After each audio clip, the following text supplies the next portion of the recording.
வணக்கம் மக்களே, இது உங்கள் பாடறிவோம் படிப்பறிவோம். இந்த வார சனிக்கிழமை மாலை டீச்சிங் எபிசோட்ல கிளாசிக்கல் பேஸ் சாங்ஸ் பார்த்துட்டு இருக்கோம். அதுல மீண்டும் ஒரு அற்புதமான பாடலை தான் பார்க்க போறோம். வைதேகி காத்திருந்தாள் திரைப்படத்திலிருந்து வந்த இன்றைக்கு ஏன் இந்த ஆனந்தமே அப்படிங்கிற சூப்பர் டூப்பர் ஹிட் சாங் தான் பார்க்க போறோம். ஜெயச்சந்திரன் மற்றும் வாணி ஜெயராம் அவர்களின் மயக்கக்கூடிய அந்த குரல்கள், இசைஞானி இளையராஜாவின் அதகலமான இசை. படத்தை பத்தி கொஞ்சம் பேசிட்டு பாடலை பத்தி பேசலாம். காக்கி சட்டை திரைப்படம் அந்த ஷூட்டிங் நடந்துட்டு இருக்கிறப்போ இசைஞானி இளையராஜா வந்து சின்னதா ஒரு சேலஞ்ச் ஒன்று விடுறாரு. என்னன்னா, என்கிட்ட ஒரு 5 டியூன் இருக்கு. 5 டியூன் வந்து நான் போட்டு வச்சிருக்கேன். இந்த 5 டியூனையும் யாராவது ஒரு டைரக்டர் மொத்தமா வாங்கிக்கணும். 1 2 அப்படி தரமாட்டேன். 5 சேர்த்து வாங்கிட்டு அதை பேஸ் பண்ணி ஒரு திரைப்படம் எடுத்தா நான் தரேன் அப்படிங்கிறாரு. ஆர் சுந்தரராஜன் ஏற்கனவே பயணங்கள் முடிவதில் ஹிட் ஆனதுனால கொடுங்க சார் அப்படின்னு அல்வா வாங்கிக்கிற மாதிரி இந்த 5 டியூனையும் வாங்கிட்டாரு. வாங்கிட்டு இந்த டியூனுக்கு ஏத்த மாதிரி இதை பேஸ் பண்ணி வைதேகி காத்திருந்தாள் அப்படிங்கிற ஒரு அழகான சிற்பத்தை வடிவமைக்கிறார். ஒரு கதை, திரைக்கதை, வசனம், டைரக்ஷன் எல்லாம் வச்சு இந்த டியூன்களை பேஸ் பண்ணி இந்த படம் வந்து உருவாகுது.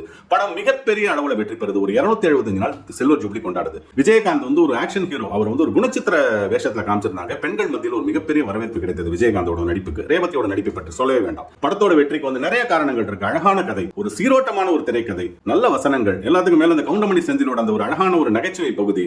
பெட்டர் மாஸ் லைட்டே தான் வேணுமா? இன்னைக்கு நம்ம பேசிட்டு இருக்கோம் அந்த காமெடி. இசைஞானி இளையராஜாவின் பாடல்கள் மற்றும் அழகான இசை, இதெல்லாம் வந்து இந்த படத்தை வந்து மிகப்பெரிய அளவில் வந்து வெற்றி அடைய செய்தது. சரி, பாடல்கள் அப்படின்னு வந்தா இந்த படத்துல வந்து 3 பாட்டு ஜெயச்சந்திரன் பாடியிருக்காரு. ராசாத்தி உன்னை காணாத நெஞ்சு, காத்திருந்து காத்திருந்து, அப்புறம் இன்றைக்கு ஏன் இந்த ஆனந்தமே. இந்த 3 பாடல்களும் ஒரே நாள்ல வந்து ரெக்கார்ட் பண்ணிருக்காங்க. நம்ப முடியுதுங்களா? எவ்வளவு பெரிய வித்தை அப்படின்னு பாருங்க. ஜெயச்சந்திரன் மற்றும் வாணி ஜெயராம் இந்த 2 பேரோட குரல்கள் இருக்கு பாருங்க. இது என்னைக்குமே ஒரு யூனிக்கான வாய்ஸ், ஒரு மயக்கக்கூடிய குரல். எந்த மாதிரி பாடல்னாலும் அந்த ஃபீலை கொண்டு வருவாங்க. இந்த பாடல் நிச்சயமா அதற்கு ஒரு உதாரணம் அப்படின்னு சொல்லலாம். இன்னொரு கொசுறு தகவல் இருக்கு.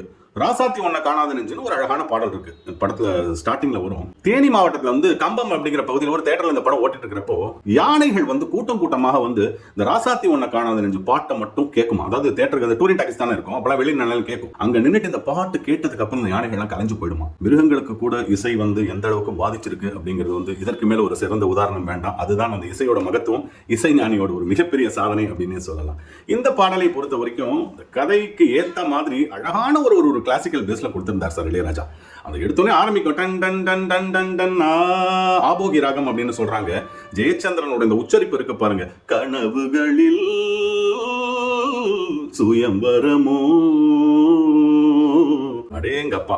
அதெல்லாம் தான் ஒரு பாடலுக்கான வெற்றினா அந்த பாடகருடைய அந்த திறமை அப்படின்னு இருக்கு பாருங்க. வாணி ஜெயராம் பத்தி கேட்கவே வேண்டாம். இதெல்லாம் அப்படியே சுண்டி இழுத்து அல்வா சாப்பிட்ற மாதிரி சாப்பிட்டுட்டு போயிருவாங்க. அந்த 2 பேரும் சேர்ந்து ஒரு ஜாலமே நடத்திருந்தாங்க அப்படின்னு சொல்லலாம். இந்த பாடலை பொறுத்த வரைக்கும் இந்த கிளாசிக்கல் டச்சும் இருக்கும், அந்த ஒரு மெலடியும் இருக்கும், ஒரு ஜனரஞ்சக பாடல்ல இருக்கிற அந்த விஷயமும் இருக்கும். எல்லாம் சேர்ந்து ஒரு கலவையா கொடுத்திருந்தார் இளையராஜா. அதனால மிகப்பெரிய வெற்றி இந்த பாடல் அப்படின்னு சொல்லலாம். கங்கை மரன் வந்து இந்த பாடலோட வரிகள் வந்து ஒரு செந்தமிழ்லயும் இருக்காது பயங்கரமா, அதாவது ஒரு செந்தமிழ் தென்மொழியால் அந்த மாதிரி இருக்காது. இல்ல ஒரு சாதாரண ஆகாய கங்கை மாதிரி ஒரு கொலோக்கியல் தமிழ்லயும் இருக்காது. ஒரு கவிதை நடையோட இருக்கும் அந்த தமிழ். அந்த தமிழே ஒரு அழகாக இருக்கும். அதாவது ஆளிலையோ தொட ஆளில்லையோ அதில் ஆடிடும் என் மனமோ. இந்த டிக்ஷன்லாம் ரொம்ப பார்த்து பண்ணணும். காதலின் பல்லவியோ அதில் நான் அனுபல்லவியோ. எவ்வளவு அழகா அப்படியே லைத்து எழுதியிருக்காரு பாருங்க கங்கை அமரன். அதெல்லாம் தான் இந்த ஒரு பாடலுக்கு வந்து ஒரு மிகப்பெரிய வெற்றி அப்படின்னே சொல்லலாம். ஜெயச்சந்திரன் மற்றும் வாணி ஜெயராம் இவர்கள் பாடியது வந்து ரொம்ப கம்மி தான். அவங்க 2 பேரும் சேர்ந்து பாடினது. ஆனா அவங்க பாடின அந்த மிக குறைந்த பாடல்களா இருந்தாலும் எல்லாமே அற்புதமான பாடல்கள் அப்படின்னே சொல்லணும். இந்த பாடல் வந்து எத்தனை யுகம் வந்து இசை உள்ளவரை வந்து இது போன்ற அழகான பாடல்கள் வந்து நிலைத்து நிற்கும் அப்படிங்கிறது எந்த விதமான சந்தேகமே கிடையாது. இந்த மாதிரி ஒரு நல்ல இசை, ஒரு நல்ல பாடல், இதெல்லாம் கிடைக்கிறப்போ பாடறிவோம் படிப்பறிவோம் கையில கிடைச்சா அது இன்றைக்கு மட்டும் இல்ல, என்றைக்குமே அது ஆனந்தமே. இது கடவுள் அமைத்த மேடை. நன்றி மக்களே.